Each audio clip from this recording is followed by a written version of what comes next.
The movie begins with Jerry Lane, a former United Nations investigator, starting his day with his family. His wife Karen and their 2 daughters are with him. The family is in their car, driving through the city of Philadelphia. Traffic is heavy, and they notice a lot of police activity. Suddenly, there's a loud explosion in the distance. It immediately puts everyone on edge. Jerry gets out of the car to see what's going on, but something strange happens. Chaos erupts in the streets. People start running everywhere, screaming and smashing into each other. As Jerry looks around, he sees something terrifying. People are attacking each other. The attackers seem to move in fast, biting others, and within seconds, the bitten people turn into aggressive attackers themselves. Jerry realizes that this isn't an ordinary riot or protest. As they try to escape, they come across people who are acting wild and vicious. These infected individuals are attacking anyone they see. Jerry quickly rushes his family into an RV to get away from the chaos. They drive to safety as Jerry listens to the radio, which describes a sudden outbreak happening in several cities. Jerry makes a call to his former UN colleague, Thierry, to ask for help. Thierry tells Jerry that they are sending helicopters to rescue people, but Jerry's family has to make it to a rooftop for extraction. Jerry and his family make it to an apartment building where they take refuge for the night. They stay with a Hispanic family that offers them shelter. Jerry reassures his family and begins making a plan.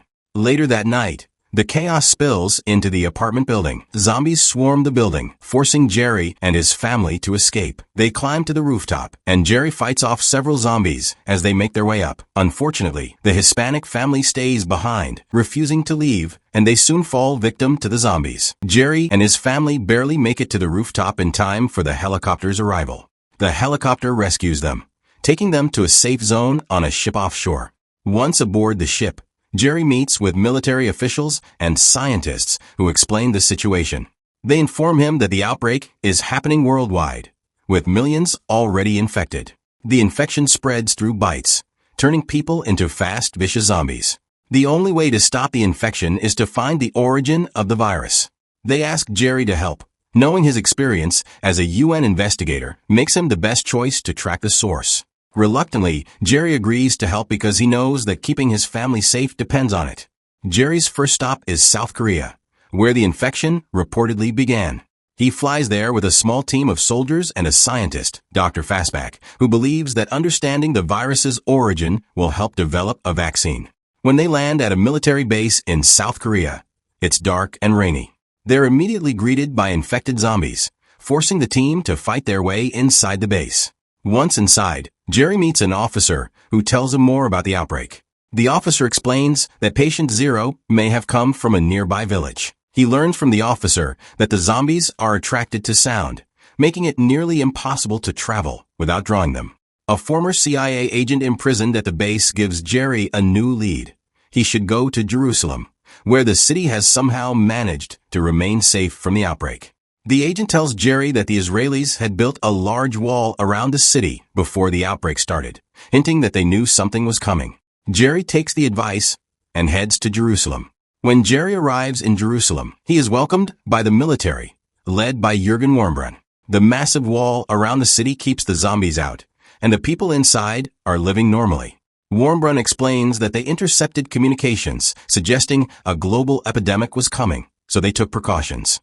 It seems that Jerusalem is one of the last safe places left. However, while Jerry is there, the noise of people celebrating and singing draws the attention of the zombies outside. The horde of zombies begins to climb the wall, forming a massive tower of bodies, and soon they start pouring over the wall into the city. Chaos breaks out as zombies flood the streets, attacking everyone in sight. Jerry is caught in the middle of it and barely manages to escape with the help of an Israeli soldier, Sigan. Jerry and Sigan make their way through the city, trying to avoid the zombies. During their escape, Jerry notices something strange. The zombies ignore certain people, particularly those who seem weak or sick. This observation sticks with Jerry as he and Sigan finally make it to a plane that will take them to safety. On the plane, Jerry tries to relax for a moment, but it doesn't last long. A zombie that was hiding in the cargo area makes its way into the passenger cabin, attacking everyone on board. Panic erupts as the infection spreads through the plane, and Jerry realizes he has to act fast. He takes a grenade and throws it into the cabin to blow open the door, causing the zombies to be sucked out of the plane.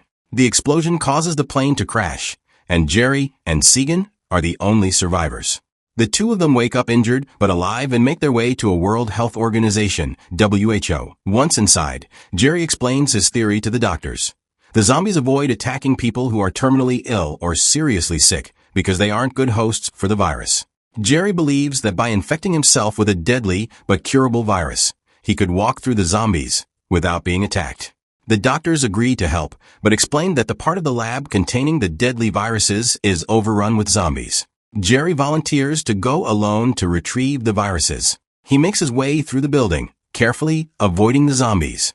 At one point, he accidentally knocks over some equipment, drawing the attention of a nearby zombie. Jerry quickly injects himself with a virus, hoping his theory is correct. As the zombie approaches him, it sniffs him but doesn't attack. Jerry's plan works. The virus makes him invisible to the zombies. With this breakthrough, Jerry returns to the doctors, who create a vaccine based on his discovery. The vaccine doesn't cure the infection, but acts as a temporary solution, allowing people to move through areas infested with zombies without being attacked. This gives humanity a fighting chance to survive and fight back against the infection. In the end, Jerry is reunited with his family, and although the war isn't over, but there's hope that humanity can now survive and push back against the outbreak.